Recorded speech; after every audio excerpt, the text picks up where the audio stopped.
One of the major challenges for writers today is the constant distraction, the opportunity to change tools or write on new platforms. And this keeps many copywriters and marketers from creating the content that's necessary to generate leads and produce sales for their business. I'm Justin Hitt with Ad Briefing Copywriting Tips.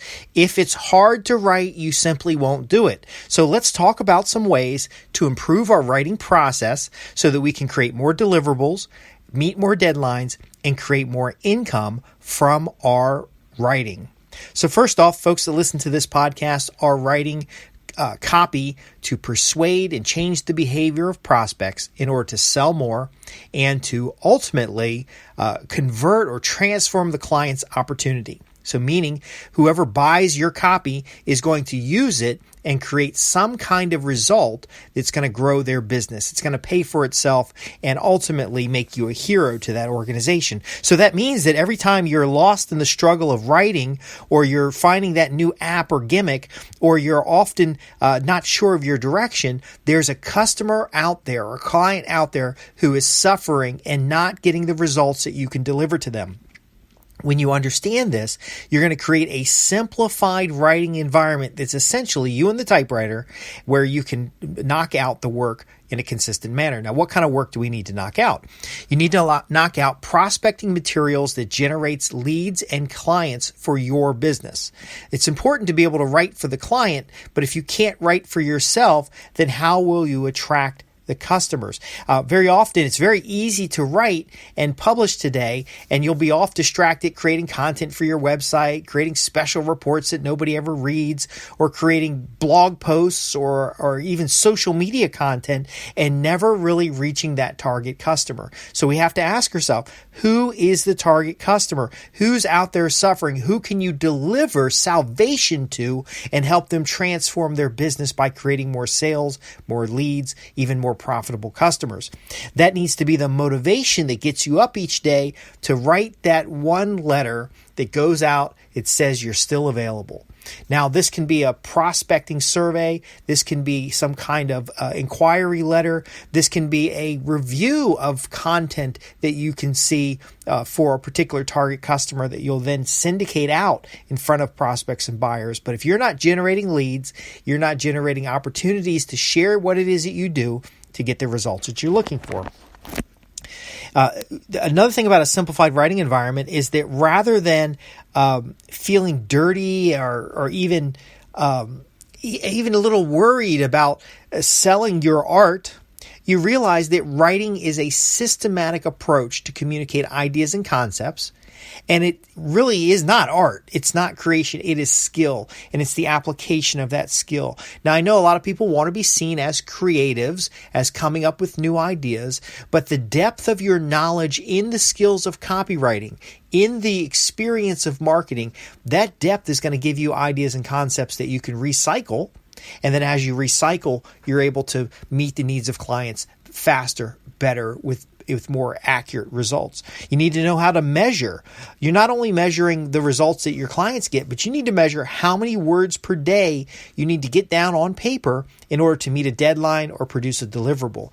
If you're going to produce a 50,000 word essay or book, and you look at it as 50,000 words, it is overwhelming. It is a daunting task. But if you break that down to 5,000 words a day for 1,000 days, or actually it's only 100 days. Listen to how quickly that breaks down to be a reasonable task. You eat the elephant with one bite at a time. You break down the number of words you're trying to get out. You give yourself writing blocks and you sit down and focus on writing. A big challenge I've seen a lot of writers have, copywriters especially, is that they've created volumes of materials and they don't have good knowledge management or information management, and they've created these materials that very often can be recycled over time, and they lose those materials because they've written in a proprietary format. So you're using the latest writing tool, and your writing is locked up inside that tool. Even Word is not very portable anymore. You have to stay on the Word platform, and you have to renew the licenses, but there's OpenOffice. There's other platforms that can allow you. I personally write in Markdown or LaTeX for my images in order to produce text-based materials that are easily searchable, editable. I can edit them in any tool, and then I can just simply, again, it's like you and your typewriter, you can simply just start writing. Another thing I see is a lot of copywriters have a specific place for writing, and that's good. You should have a writing desk that has no distractions, simply you and the typewriter, you and the laptop, you and the computer, and that computer has the basic tools. I have a laptop and a desktop that the only tools on those systems are writing tools.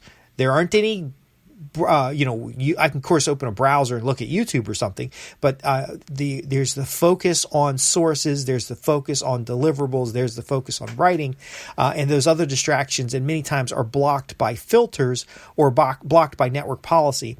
But essentially, a focused place to write is important. However, do you have a common book, a journal? Do you have a way of capturing ideas and then organizing those ideas into your writing system so that they're available to you when you sit down and write?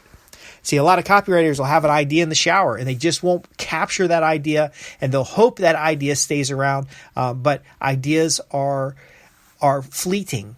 And without capturing those fleeting ideas, now the Zettelkasten system's good for that. You can write it on an index card. That's kind of what that system does. Write it on an index card and then catalog those index cards, expand on those ideas. But we're in the idea business.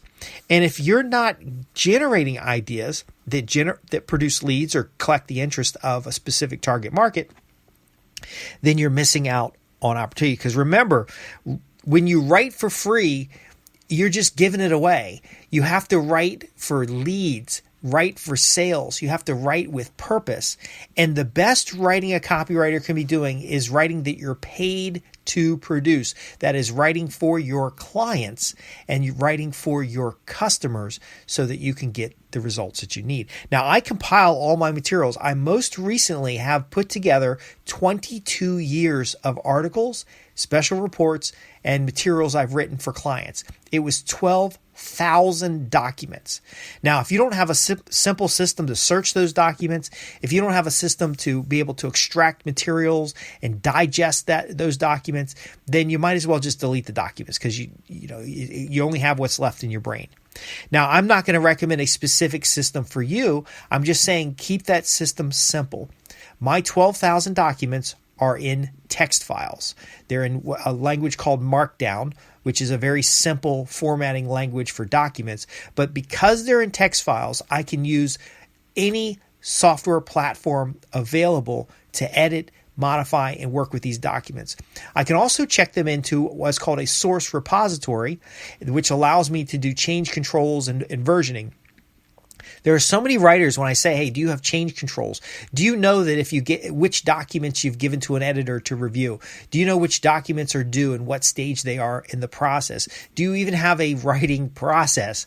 And many people look at me with eyes glossed over because they literally open a Word document, write something, and send it to a client. And then they fight back and forth with revisions and they're not really sure what's the latest document. Again, that's why I borrow from software development. I write in literal source code because that's what writing is. It's the source code of ideas and concepts. And it's even the source code of behavioral change. And then I check it into a system that allows me to see what's the difference between what I wrote last week and what I wrote this week. Now, I also make sure I maintain word counts because if you are going to write, again, like I said, a 50,000 word document, it's not going to be one document. It's going to be chapters in separate files. It's going to be X number of words a day. 1,250 words a day is my minimum every day, and I meet that. And that's how I've written literally 800,000 words since 2016. And that's only the words that Grammarly can check. I haven't been using Grammarly for that long, and I don't use it for anything except for final drafts. Because really, when you're sitting down to write, you should only have the tools of writing. You don't want to be checking spelling. You don't want to be checking grammar. You simply want to get ideas down on paper. Now, when I say paper, it could be in the computer. It could be, doing audio, like I do many of my programs in Draft using audio, actually writing at the speed of my voice. Ultimately, you have to have a purpose. So let's go back to that writing for free. You're going to see a lot of people saying that you should get out there and you should show people what you do. You should build a portfolio. You should write for free. I am adamantly against that because ultimately the majority of your prospects don't know you from Adam. And as far as they're concerned, you're either a free writer, a cheap writer, or a paid writer. Which would you rather be?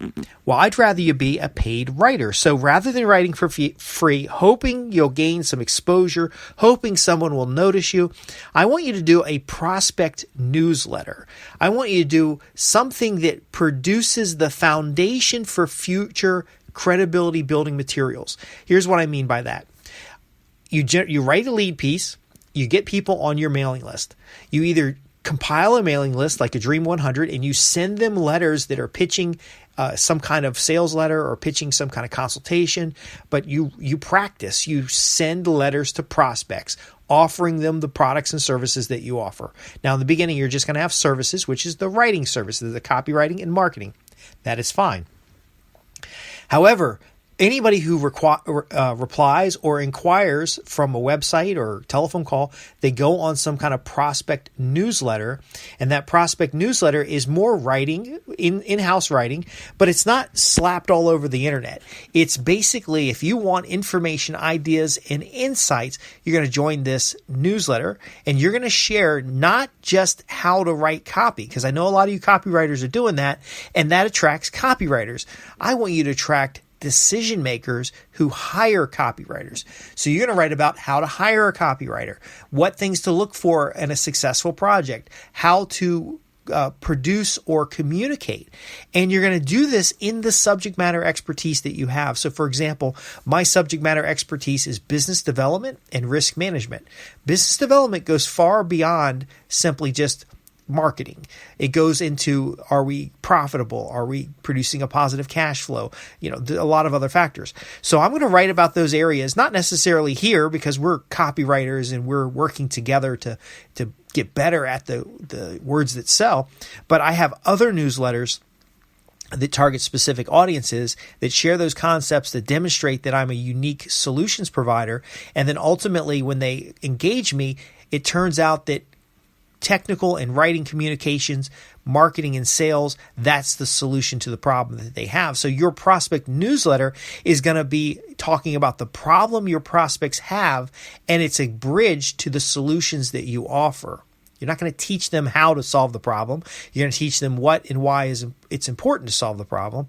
And ultimately, you're going to reach out directly. So you're not going to have a website with thousands of pages on it. You're not going to have a large social media presence. You're going to be running ads that drive to an offer, and that offer is going to set up a sale. You're going to simplify the process. Now, what that means is that your writing is now simplified because you can focus on buyers, you can focus on offers, and you can focus on building that list. At one time, I had 17,000 people on a list, and if I decided I needed another assignment, I could simply write a sales letter, and that sales letter generated new customers, new clients, and opportunities. Again, let me wrap this up here with, if it's too hard to write, you won't do it and you'll never get good at it. So I want you writing every day. I want you to be focused in an environment where writing is the only thing that you can do. I want you to drive forward with purposeful output. That means output that generates leads, outputs that produce sales. I want you to have a basic writing process. I want you to write into an environment that it doesn't matter if you're on Linux or Windows and Mac. It doesn't matter if you've got Ulysses or whatever the Scrivener, whatever the platform is. It doesn't matter what writing tools you have. You can still produce copy, and that ultimately you're driven by deadlines and deliverables rather that fleeting experience of creativity that may or may not come. If you're putting down the number of words each day, if you're prospecting each day, if you're connecting each day, you will have regular assignments.